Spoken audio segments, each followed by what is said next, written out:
اللہ اللہ یا ربی یا اللہ، اللہ یا ربی یا اللہ۔ اور جو زکوٰۃ دینے والے ہیں ان کے بارے میں فرمایا فَأُولَئِكَ هُمُ الْمُضْعِفُونَ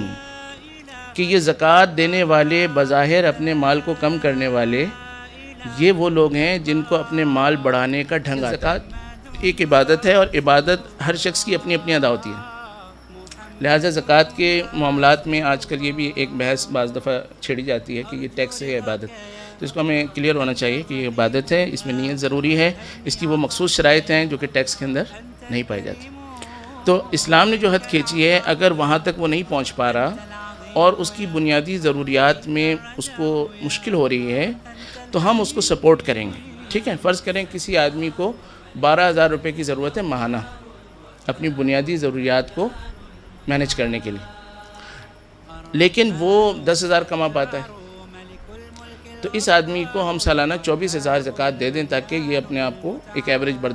مینیج کر لے۔ ایک شخص نے ایک پلاٹ خریدا اور پلاٹ خریدتے ہوئے اس کی نیت تھی کہ میں اس کو آگے بیچوں گا، لیکن اس کے پیسے صحیح نہیں لگ رہے تھے، مارکیٹ ڈاؤن تھی، اس نے کہا چلو میں خود بنا لیتا ہوں۔ تو جس دن اس کی نیت بدلی اس دن سے یہ مال تجارت نہیں رہا، ٹھیک ہو گیا۔ اور کیس لے لیں، ایک شخص نے آپ کو پلاٹ گفٹ کر دیا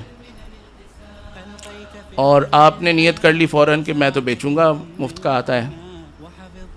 بیچ بھی دیا۔ بیچ دیا ہو اگر تاریخ سے پہلے تو اس کے کیش پر تو زکوٰۃ آئے گی، لیکن اگر تاریخ کے بعد بیچا تو کیونکہ وہ آپ کو گفٹ ملا تھا آپ نے خریدا نہیں تھا، تو پہلی شرط نہیں، 2 شرطیں میں نے عرض کی، خریدا ہو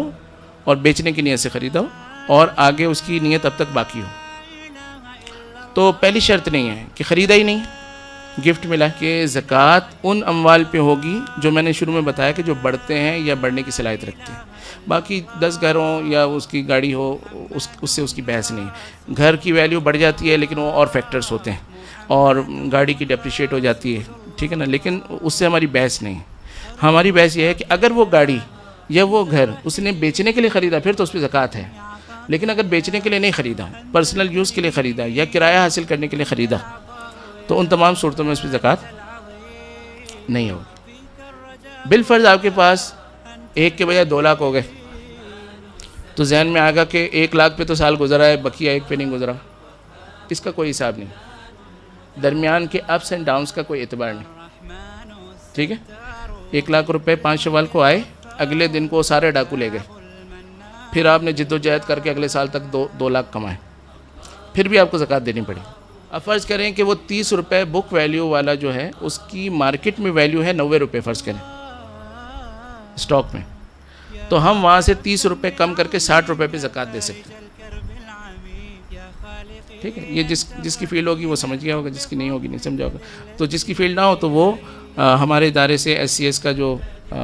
شریعہ کنسلٹنسی سروس ہے وہاں سے وہ کنسلٹنسی لے سکتا ہے کہ میرے اس طرح کے شیئرز ہیں تو میری کیا زکوٰۃ بنتی ہے مجھے بتا دیں، تو وہاں سے ہم کر سکتے ہیں۔ زیورات اگر صرف سونے کے ہیں تو میں نے بتا دیا کہ اگر کچھ بھی نہیں ہے، کوئی کرنسی نہیں ہے، صرف زیور ہے تو 7.5 تولے کا حساب ہے، اس سے کم پہ زکوٰۃ نہیں، لیکن یہ ریئر کیس ہے، ٹھیک ہے نا۔ خواتین کے پاس بھی کچھ نہ کچھ ہوتا ہے، یہ وہ کیس ہو سکتا ہے جب شوہر جو ہے وہ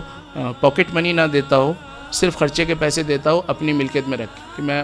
پیسے تو دے رہا ہوں لیکن ہے میرے، جب چاہوں گا لے لوں۔ تو اس قسم کی کوئی صورت ہو اور شوہر وہ بیوی جو ہے اس کا بھائی بھی نہ دیتا ہو، ابا بھی نہ دیتا ہو، یعنی بہت ہی ریئر کیس ہے کہ کوئی بھی اس کو نہ پوچھتا ہو، تو اس صورت میں ایسا ہو سکتا ہے کہ اس کے بعد بالکل کرنسی نہ ہو۔ اللہ یا ربی یا اللہ، لا الہ الا اللہ، لا الہ الا